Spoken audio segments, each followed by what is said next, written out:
Bom, galera, no módulo 18 a gente vai falar da parte final da Idade Média.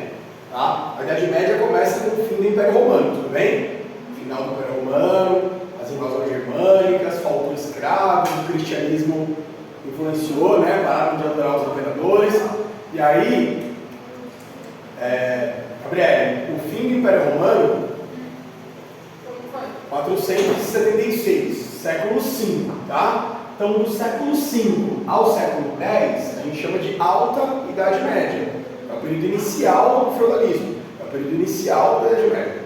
Quando a gente chega no século X, XI em diante, o feudalismo começa a entrar em crise, começa a se modificar. E aí a gente vai chamar esse período de Baixa Idade Média. Então, alta, período em que o feudalismo está se fortalecendo; baixa, período em que o feudalismo está em decadência, está entrando em crise, está acabando.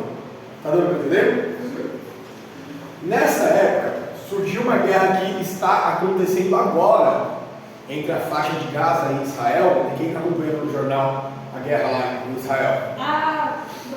Essa guerra, ela existe pelo menos desde essa época, tá? E agora eu vou contar um pouquinho da origem dessas guerras que existem lá no Oriente Médio, entre o povo judeu, entre o povo muçulmano e também entre o povo cristão, tá? As cruzadas, pessoal, possivelmente vocês já ouviram falar, inclusive tem um filme chamado Cruzadas, que seria legal para vocês assistirem, porque dá para entender um pouco melhor a cultura dos muçulmanos, né, a cultura dos cristãos e tal. As cruzadas, o que elas são, pessoal? Vocês precisam entender aqui nessa aula de hoje. Uma guerra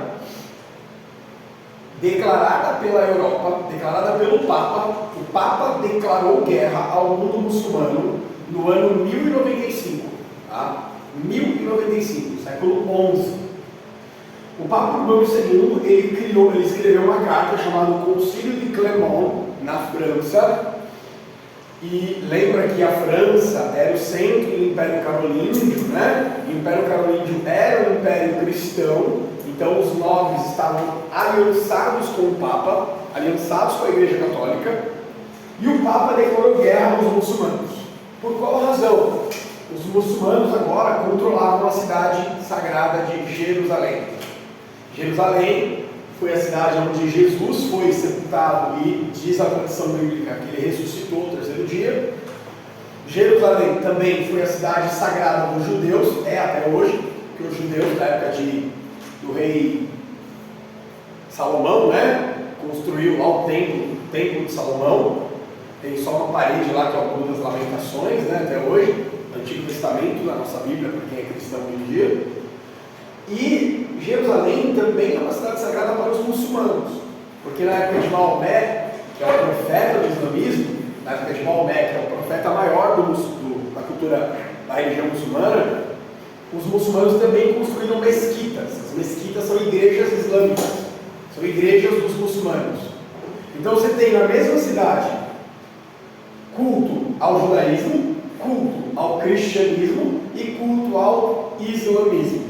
As três maiores religiões monoteístas do mundo. Vocês estão entendendo? E aí começou uma briga para ver quem vai dominar e quem vai mandar. Lucas, presta atenção, nessa igreja, nessa cidade, desculpa. Então, peraí, professor, então a guerra, as cruzadas são uma guerra entre cristãos, Europa e muçulmanos, Oriente pelo controle de Jerusalém? Ponto. Deu para entender isso? Então já sabem o que é cruzadas, ok? Concílio de Clermont. Isso.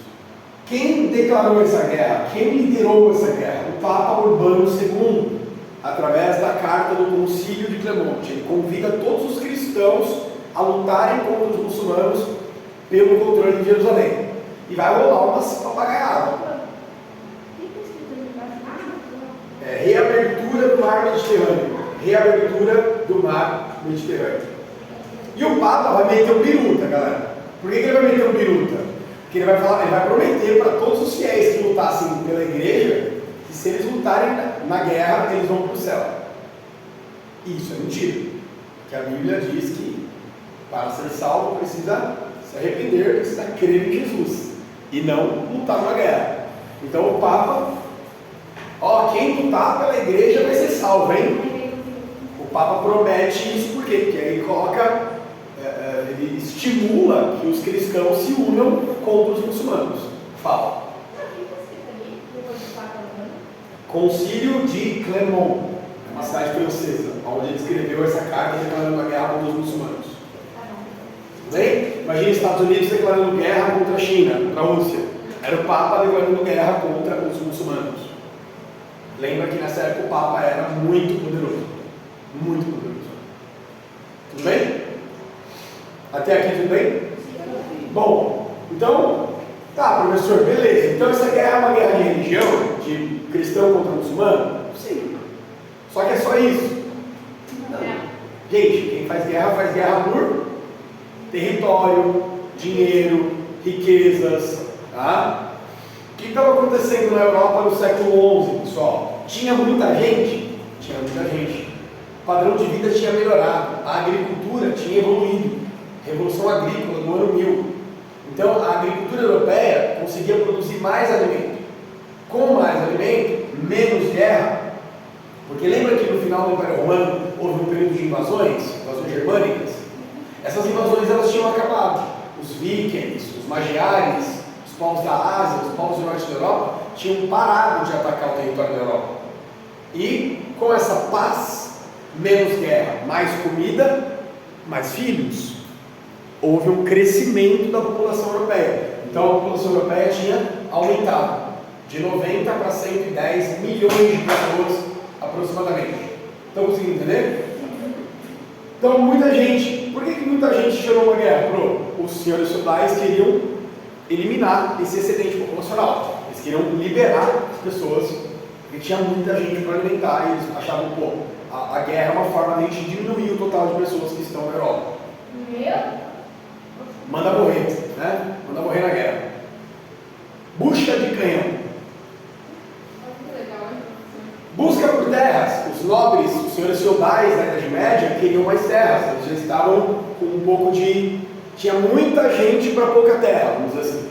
Então, um dos objetivos das cruzadas também era novas terras. E logo, riquezas. Ouro, né, prata, produtos agrícolas, especiarias, tempero, pimenta. Nessa época, pimenta, sal, tudo isso vale muito dinheiro, porque não tem geladeira, não tem refrigeração. Então, abertura de rotas comerciais? Sim. Imagina que o Lucas fosse um dono de uma companhia de comércio que liga a Europa ao Oriente. Ele ia comprar tudo que vem do Oriente e ia revender pelo preço que ele quisesse na Europa. Ele ia pegar tudo que ele produz na Europa e ia vender pelo preço que ele quer no Oriente. Se você fosse dono de uma roda de comércio, você era dono de uma empresa multinacional. Você era dono de uma empresa milionária. Está dando para entender? Shopee. Eu sou a Shopee. Vai lá, Só. Não estou ouvindo. Muita gente falando ao mesmo tempo. Peraí. Tem uma loja que vende doce supermercado. Por exemplo, lá em Portugal, doce é 2 euros. E a costuma 10 reais. Lá eles vendem por 50. É isso. Então, se você controla uma roda de comércio, galera, você controla uma parte da economia do mundo todo. Então, as novas rodas de comércio eram para isso. Para você comprar mercadorias da Ásia, do Oriente Médio, e revendê-las na Europa. E isso gerou a reabertura do mar Mediterrâneo. O mar Mediterrâneo é o mar que liga a Europa, a África e a Ásia. Esse mar estava dominado pelos muçulmanos. Desde o século VII, os muçulmanos é que dominavam esse mar. E agora os cristãos, os europeus, vão conseguir reabrir o comércio desse mar. Deu para entender? Sim ou não?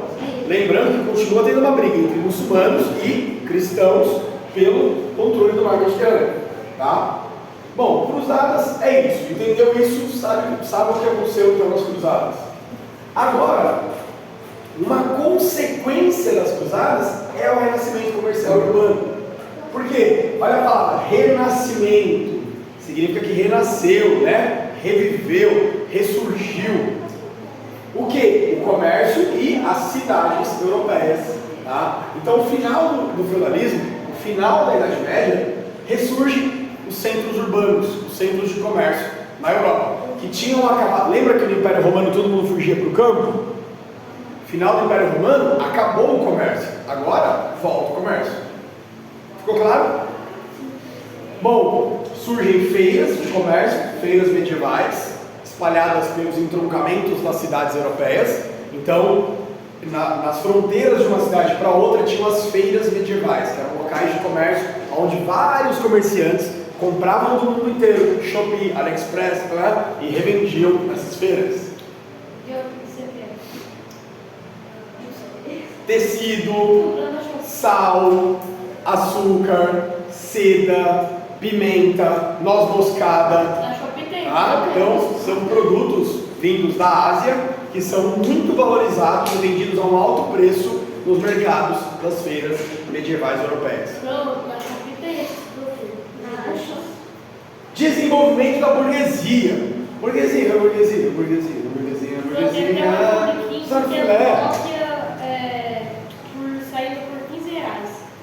Na Idade Média, Lucas, a gente tinha uma pirâmide social que era o clero, a igreja, os nobres, os senhores feudais, e os servos, que se ferravam de trabalhar, que a gente corrigiu as tarefas agora há pouco. No final do feudalismo vai surgir uma quarta classe social chamada burguesia, que nada mais são do que os comerciantes, pessoal. Eu não coloquei ali, mas se vocês puderem colocar entre parênteses aqui, ó, comerciantes. Todos os comerciantes eram chamados de burgueses. Tá? Eles vão fundar cidades próximas dos castelos, próximas das catedrais, que eu expliquei na aula passada, né? As catedrais romanas e góticas. Eles vão fundar as cidades, os burgos, como a gente chama. Burgo seria o nome de uma povoação de comerciantes. Então esses burgos serão construídos perto das igrejas e perto dos castelos, porque essa era uma época que você podia ter uma guerra a qualquer momento. A sua cidade poderia ser invadida a qualquer momento.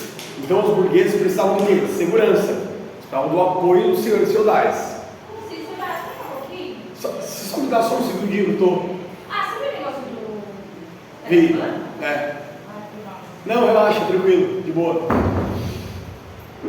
Abertura de novas rotas de comércio, pessoal. Então isso repete o que está aqui, ó. O renascimento comercial urbano lugares que estavam adormecidos desde o fim do Império Romano, agora voltam a ter cidades e voltam a ter feiras comerciais. Tá dando para entender? Dúvidas? O poder rural, agora, lembra que os senhores feudais tinham todo o poder? Agora esse poder ele continua? Continua. Ele não vai deixar de existir, vai continuar existindo. Porém, os donos de rotas comerciais, quem controla o comércio, vai ter mais poder do que quem controla a terra. Tá? E por fim, já tinha explicado também, a Europa estava tendo menos guerra, menos gente invadindo e matando todo mundo. A agricultura estava mais produtiva, então se produzia mais comida, então sobrava um pouco mais de comida para a população. E a vida estava melhor, tinha Netflix, tinha Wi-Fi, não, essa parte é mentira, né? A vida estava melhorando na Europa. Logo, tudo isso gera mais pessoas, que gera mais comércio, que gera mais cidade, gera mais PIB, por aí vai, tá? Então, gente, basicamente, o feudalismo vai acabar aqui, porque quando o comércio vira atividade principal, o que vai surgir? Capitalismo, que é o sistema de economia que a gente usa hoje. Então, o feudalismo, que é o trabalho rural, começa a acabar, ele entra em crise. Ele não vai acabar de uma vez, tá, gente? Demora. Mas agora, quem vai dominar a economia não vai ser mais o feudalismo, vai ser o capitalismo, que é o comércio. Tudo bem?